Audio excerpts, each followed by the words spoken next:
Bom dia, numa aula de Geografia, os alunos do segundo ano do ensino médio, capítulo 4, apostila 2, tá? Professor Fernando. Vamos falar um pouquinho de transporte e de telecomunicações. No primeiro momento, nós vamos dar ênfase aos transportes, aos vários modais de transporte. No segundo momento, nós vamos falar um pouco de telecomunicações. Quando nós falamos de transportes no Brasil, nós temos que lembrar de algumas coisas que são fundamentais. Primeiro, o Brasil é um país de dimensões continentais. O Brasil é muito grande, com seus 8,5 milhões de habitantes.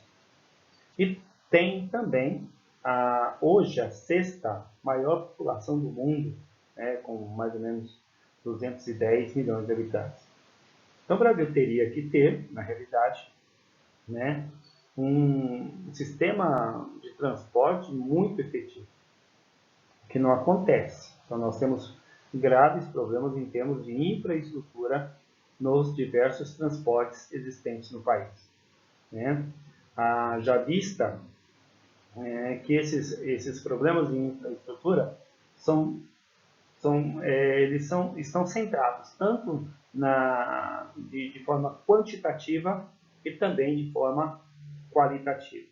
Nós vamos chegar a cada um desses problemas no decorrer da aula, mas vamos falar desses modais, ou seja, desses modelos de transportes existentes. Então, nós temos o transporte rodoviário, que no Brasil é mais ou menos 52%. Nós temos o transporte ferroviário, que no Brasil deve ser na faixa de 30%. Nós temos o transporte hidroviário, fluvial e marítimo, que deve estar na casa de 13%. Nós temos o dutoviário, que deve estar na faixa de 5%. E o transporte aéreo, que deve estar na faixa de 0,4%. O menos utilizado, porque é um transporte extremamente caro, nós vamos ver mais à frente. Então, esses são os modais de transporte no Brasil.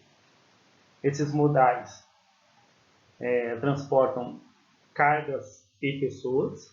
Nós vamos centrar um pouco mais no transporte de cargas, que é a parte no qual nós temos que verificar muito a questão de infraestrutura, a questão de gasto, a questão de reformas, e o transporte de pessoas, muito voltado ao transporte aéreo, o transporte das grandes cidades.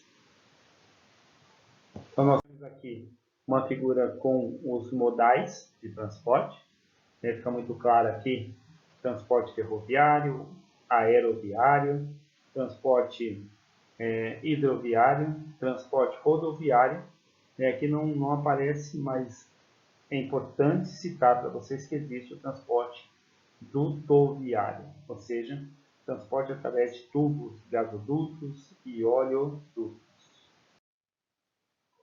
Aqui nós temos, na realidade, um gráfico que mostra o deslocamento de carga segundo o tipo de transporte.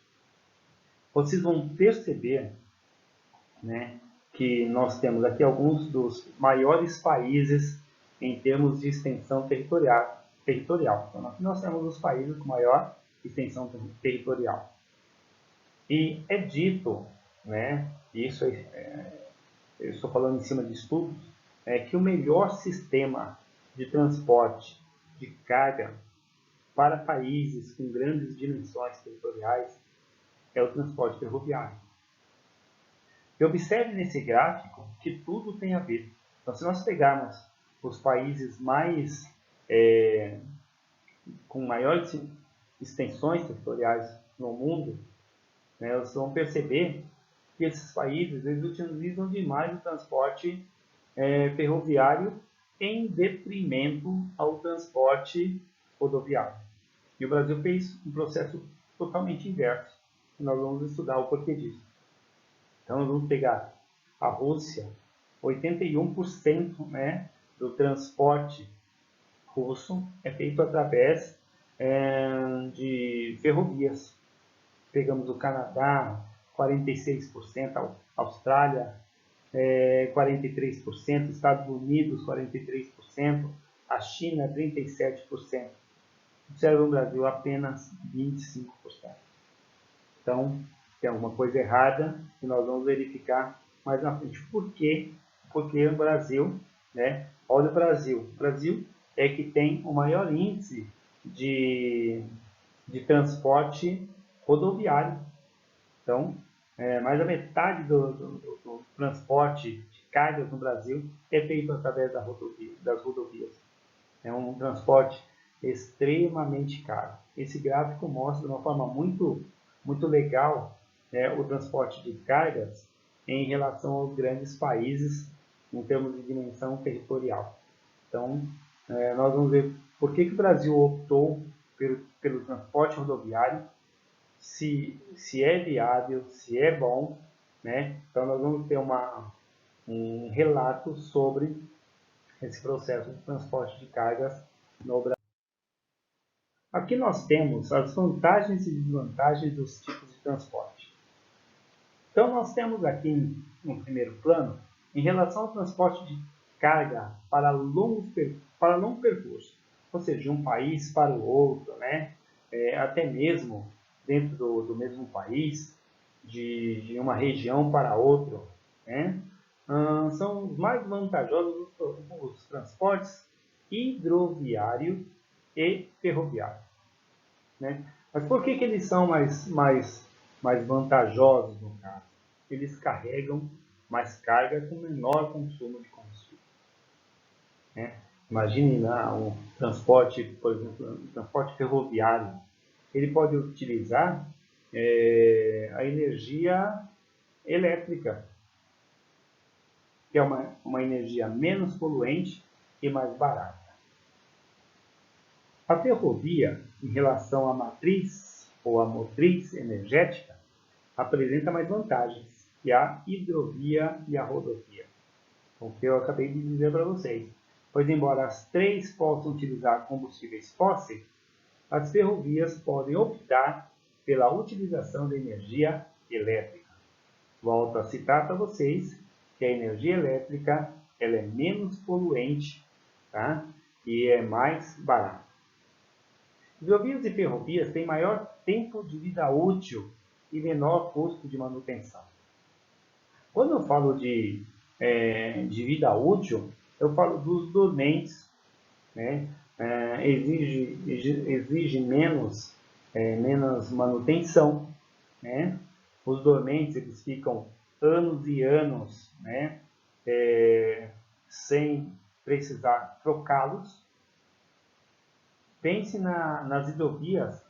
O mar não exige, os rios, eles não exigem grandes investimentos em termos de percurso. Os investimentos são mais nos chamados portos, tanto os portos fluviais quanto os portos marítimos, né? Mesmo assim o Brasil não o faz. Em compensação, as rodovias, os caminhões rodando diariamente, diuturnamente, né? Exige uma série de manutenção, né? Manutenções são caras, porque a massa asfáltica ela é cara, né? A massa asfáltica que tem como matéria-prima petróleo. Então, o que se gasta em manutenção de estradas no Brasil é uma grandeza.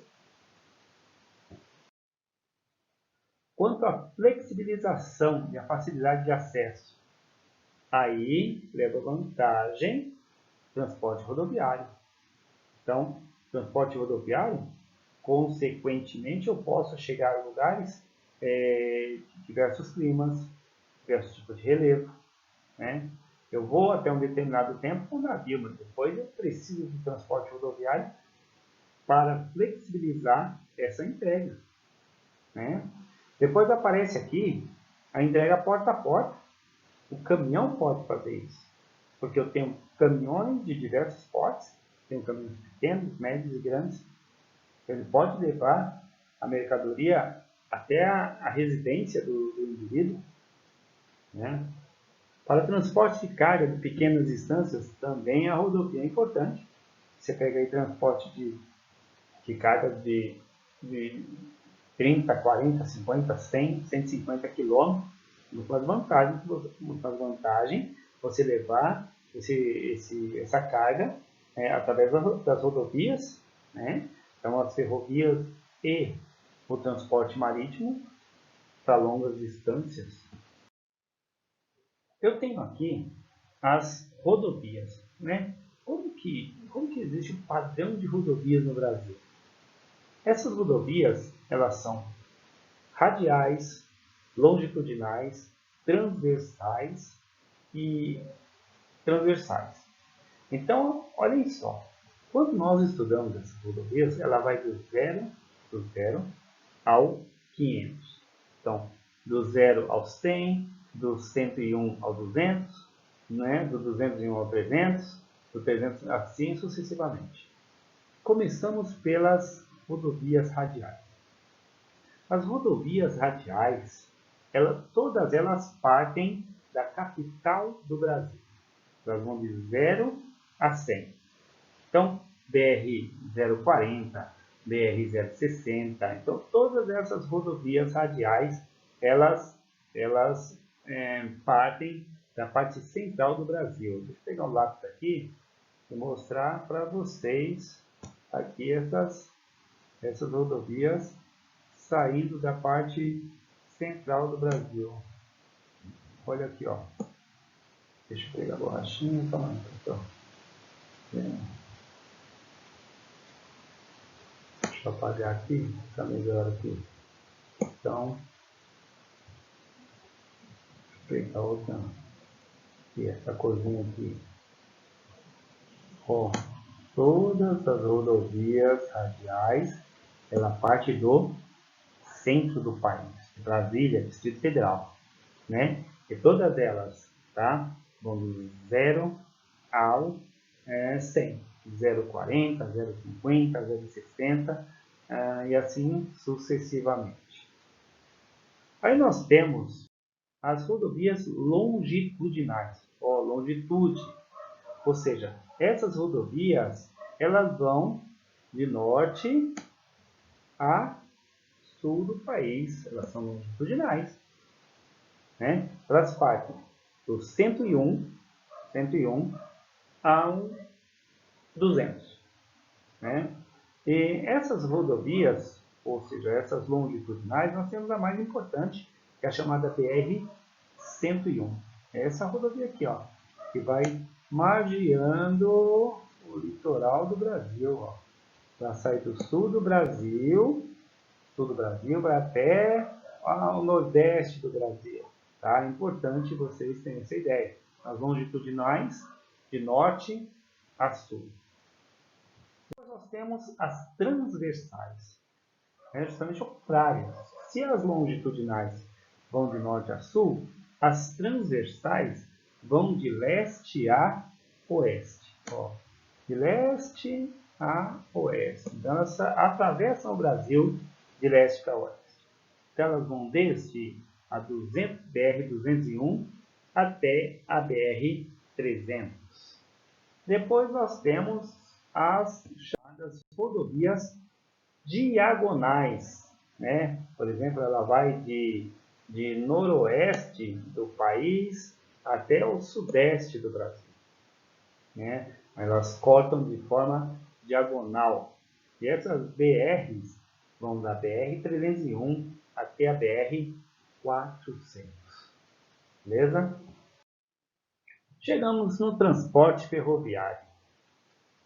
Transporte ferroviário é o transporte, obviamente, né, através das vias férreas, né? É o transporte, como vocês podem estar observando na figura, ele tem como ponto forte, né, carregar uma grande quantidade de carga, toneladas e toneladas. É muito focado no transporte de minérios e grãos. Vou mostrar um mapa do transporte ferroviário para vocês. Vocês vão verificar que ele está totalmente centrado mais na parte litorânea do país, principalmente nas regiões sudeste e sul. Isso tem muito a ver com o início do processo, né, do transporte de ferro no Brasil. O transporte de ferro foi o primeiro a surgir no Brasil, surge durante o ciclo do café, e ele foi extremamente importante no período de transição, ou seja, do ciclo do café para o processo de industrialização. Então, a indústria ela utilizou a infraestrutura das ferrovias para se instalar, principalmente na região sudeste do Brasil, né? Esse sistema de transporte ele só deixou de ser importante no Brasil a partir do momento que nós tivemos a chegada das indústrias automobilísticas dentro do Brasil, no início da década de 1950. Então, o governo do Brasil ele deixa de investir no transporte ferroviário e passa a investir no transporte rodoviário. E ocorre o que com o transporte ferroviário no Brasil? Ele passa a ser sucateado, ele passa a não receber investimento em infraestrutura. Hoje nós temos problemas graves, né, no que diz respeito ao transporte ferroviário no nosso país. Aqui nós temos o mapa de ferrovias brasileiras, né? Vocês vão observar, né, que as ferrovias no Brasil, elas estão quase que todas elas, né, inseridas na parte litorânea do Brasil, principalmente nas regiões sudeste e sul do Brasil. Olhem só a quantidade de ferrovias no sul e sudeste do Brasil. Olha só, aqui, ó, olha essa região. Tá uma quantidade muito grande de ferrovias nessa região. Volto a frisar, muito por conta, tá? Região sudeste, ciclo do café. Principais problemas das ferrovias, né, dentro do Brasil. Pouco investimento no setor. Então, a partir do momento que nós começamos a receber as indústrias automobilísticas no Brasil, a partir da década de 1950, né, eles deixaram de investir nas ferrovias, né, que seria o essencial. Anteriormente, vocês viram que os grandes países, em termos de extensão territorial, todos eles investiram muito no transporte ferroviário. Então, ele se tornou atrasado, sistema de transporte atrasado, obsoleto. Se vocês verificarem, por exemplo, transporte de pessoas no mundo, né, hoje nós temos o sistema ferroviário na Europa, no Japão, totalmente moderno, totalmente tecnológico. Os trens alcançando velocidade superior a 360 km por hora. Os trens do Brasil não passam de 100, 120 km por hora. Os trilhos não aguentam. Falta investimento, falta infraestrutura, né? Então, nós temos uma dificuldade muito grande dentro deste contexto. Transporte de carga é a mesma coisa. Vira e mexe, vocês veem notícias de descarregamento de trem, justamente por quê? Porque as bitolas são estreitas, não dá para você ligar um sistema a outro, os dormentes estão apodrecidos, coisas desse tipo. Qual o segundo item que aparece? Bitolas estreitas e de tamanhos diferentes dificulta a integração. Por exemplo, os trens que nós temos no Brasil são trens extremamente antigos, né? Com bitolas estreitas. Hoje os trens mais modernos são de bitolas mais largas, são trens mais largos. Então, os trens, por exemplo, se nós comprarmos trens japoneses, trens alemães, eles não vão caber nas estradas de ferro do Brasil, porque as estradas de ferro do Brasil são muito estreitas. Então, isso dificulta. Os trens do Brasil são trens mais lentos, mais morosos, justamente porque eles não são equipados tecnologicamente de uma maneira condizente. A malha ferroviária brasileira ainda é pequena e não integra de maneira eficiente as principais áreas econômicas do país.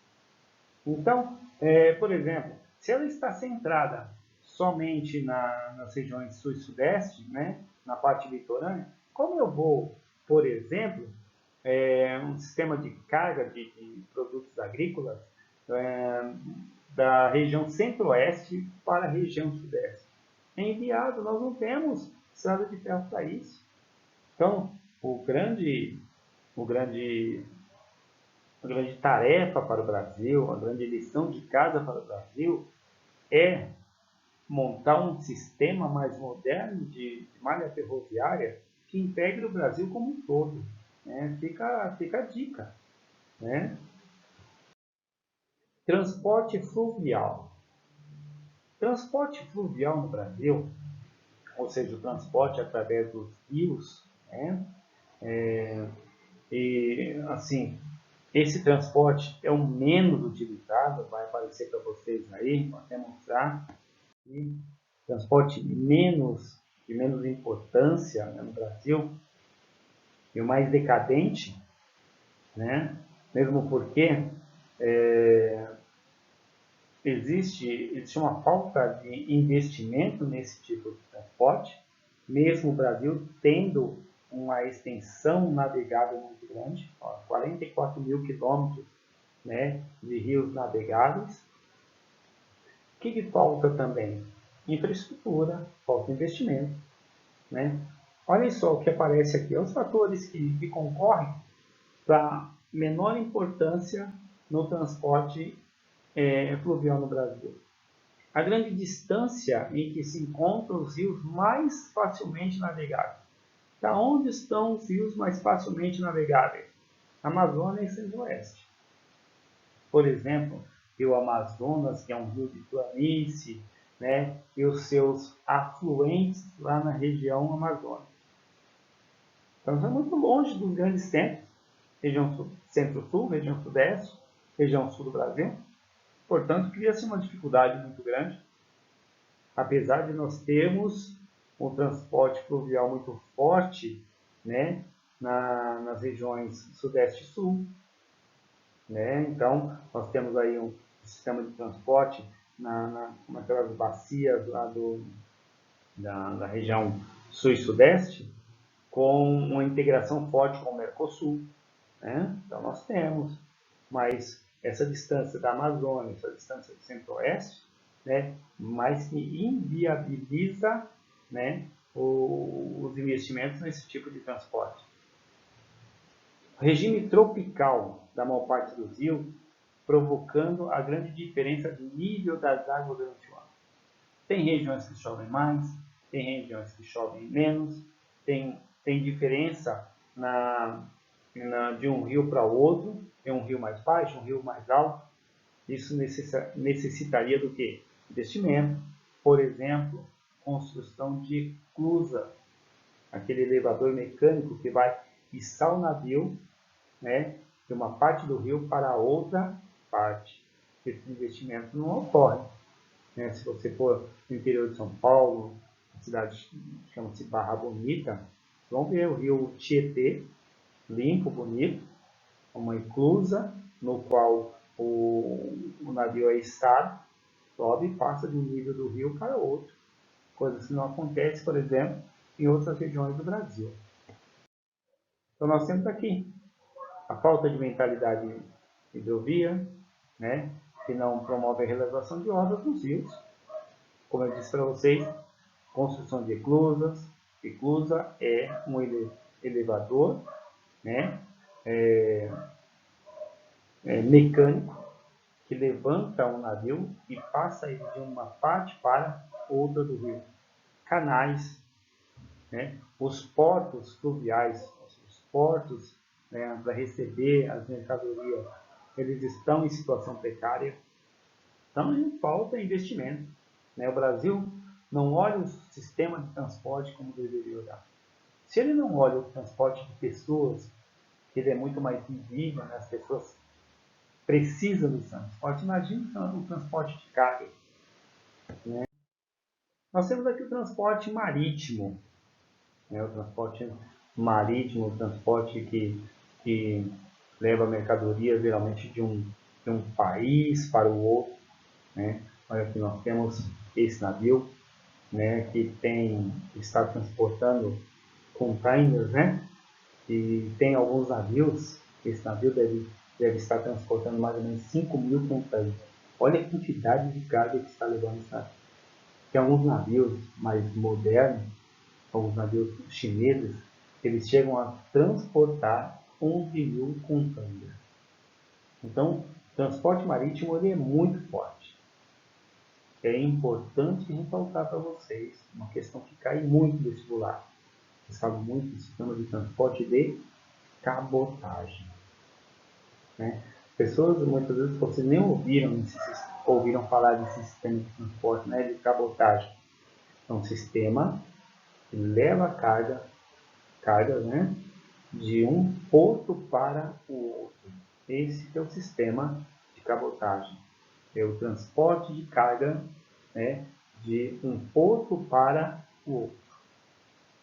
Que no Brasil deveria ser muito mais trabalhado. Nós temos o Porto de Santos, nós temos o Porto do Rio de Janeiro, nós temos o Porto de Paranaguá, no Rio Grande do Brasil, nós temos o Porto de Recife, né, em Pernambuco. Então nós temos uma grande quantidade de portos, né? Esses portos, volto a frisar para vocês, são portos antigos que precisam de investimento, né? Alguns desses portos sofreram um processo de privatização, ou seja, eles foram repassados durante um tempo para a iniciativa privada, né? Então esses portos já estão recebendo algum tipo de infraestrutura e precisam melhorar, para que possam receber, né, essa carga, né, ou a carga que sai ou a carga que entra, com uma qualidade muito melhor, né, que os caminhões não fiquem muito tempo parados para entregar a carga, ou fiquem parados para receber a carga, né, que possa ter agilidade, né, no transporte desses produtos. Então vamos lá, vamos falar um pouquinho aqui. Eles colocaram algumas anotações em relação ao transporte marítimo. É bastante deficiente, falta investimento, como falta nos outros também, né? O que acarreta prejuízo para a economia.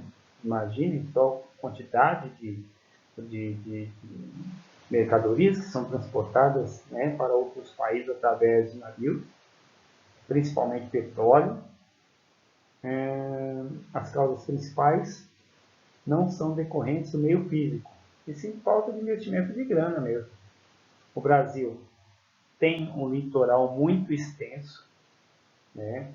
É uma das melhores posições geográficas de toda a América do Sul.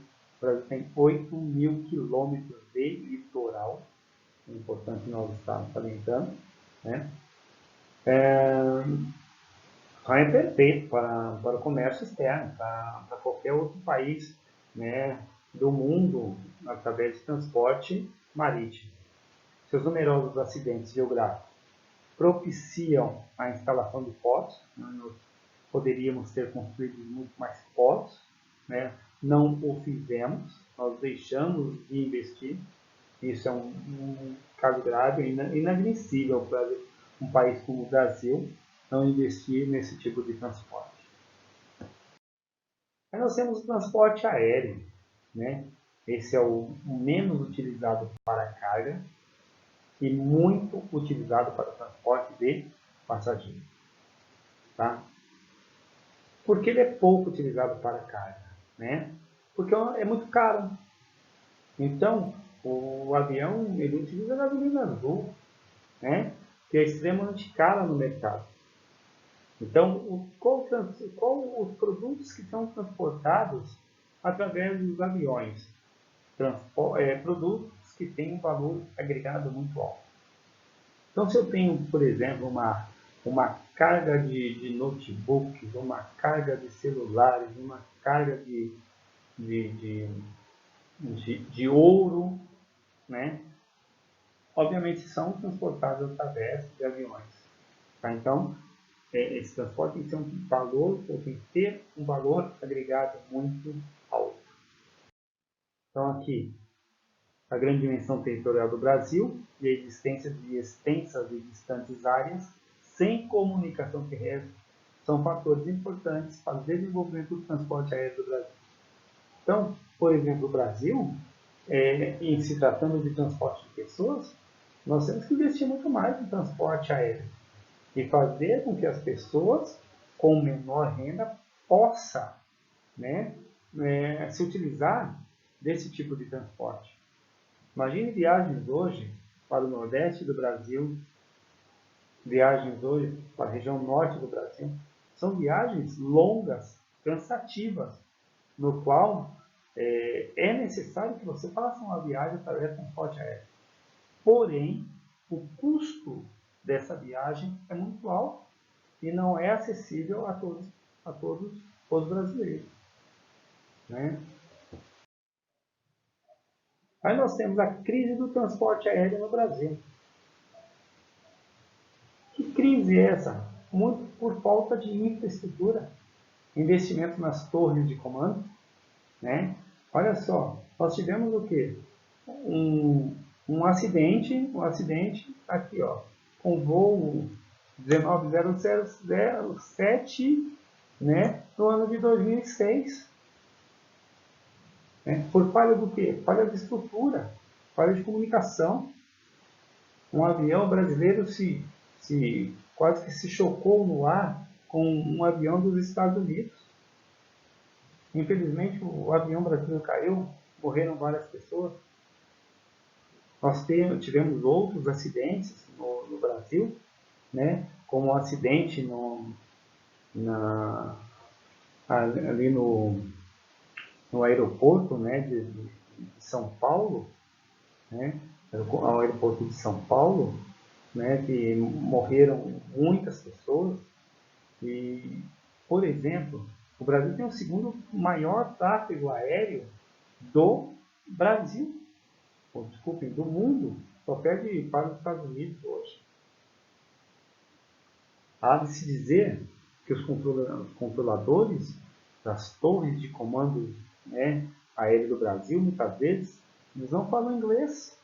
E grande parte das mensagens que chegam, principalmente de voos internacionais, são feitas nesse idioma, que é o idioma mundial. Então, observem como nós brincamos com a sorte. Então, nós temos que repensar o transporte aéreo no Brasil. Tá? Nós não temos aqui, né, eu não coloquei aqui, mas temos que falar do transporte dutoviário, transporte de gás natural, transporte de petróleo através de tubos. Né? Nós temos um duto viário muito forte, Brasil-Bolívia, né? Onde nós temos um gasoduto, né? Cuja distância é de 3.500 quilômetros para gás natural da Bolívia para o Brasil. Nós não podemos deixar de falar. Nós não podemos deixar de falar do transporte de pessoas com graves problemas. Hoje as pessoas no Brasil, elas ficam, os trabalhadores brasileiros, claro, ficam grande parte do seu tempo dentro do transporte que é falho, transporte público extremamente falho. Né? As pessoas muitas vezes optam por trabalhar com carro próprio, no qual vai uma pessoa só, causa um outro problema, que são os congestionamentos. Com esse congestionamento você vai causar também a poluição atmosférica, a poluição sonora, porque os carros buzinam demais. Então, quando você não tem um transporte de qualidade, você cria vários entraves, vários problemas, né, de todas as ordens dentro de um país. Aí nós temos o sistema de telecomunicações. Né? Esses sistemas de telecomunicações, né, primeiro nós temos que associar telecomunicações com o processo de globalização. Né? Isso ficou muito claro, muito evidente, a partir da década de 1990. Então, Nunca nós podemos falar de telecomunicações sem falar em globalização. Olhem só, a comunicação no Brasil era extremamente falha em 1990, por exemplo. Nós nos comunicávamos, né, no caso, através de cartas amigas. Né? Pessoas praticamente não tinham telefones. Os telefones eram comprados. Muito complicado. Então, a partir do momento que houve uma abertura no Brasil, o processo de privatizar o sistema de telecomunicações do Brasil, né, as pessoas tiveram maior acesso a essas novas comunicações. Então, os telefones já não eram mais comprados, e sim você paga a assinatura. Então, hoje, todas as pessoas têm telefone, e ficou popularizado, assim como o celular se popularizou. As pessoas se comunicam de uma forma muito rápida. Alguns sistemas de comunicação vieram e foram embora de uma forma muito rápida. Podemos falar do fax. Algumas pessoas nem se lembram mais do fax. A internet, hoje, é uma das principais vias, né, de telecomunicações do Brasil e do mundo. O Brasil tem 2 cidades globais, cujo sistema de acesso é muito forte, São Paulo e Rio de Janeiro. Nós temos as pessoas se comunicando através de e-mails, através do WhatsApp, através da Skype. Então as pessoas se comunicam de uma forma muito rápida hoje, e o Brasil está muito inserido nesse processo. Né? Não podemos perder o foco. Outra coisa que precisa ficar muito clara é que, ao mesmo tempo que algumas pessoas estão totalmente inseridas nesse processo das várias telecomunicações no Brasil e no mundo, outras pessoas estão muito excluídas ainda. Né? Muitas pessoas não têm ainda o computador em casa, alguns não têm celular. Né? Esse momento de pandemia dá para nós termos essa ideia muito clara.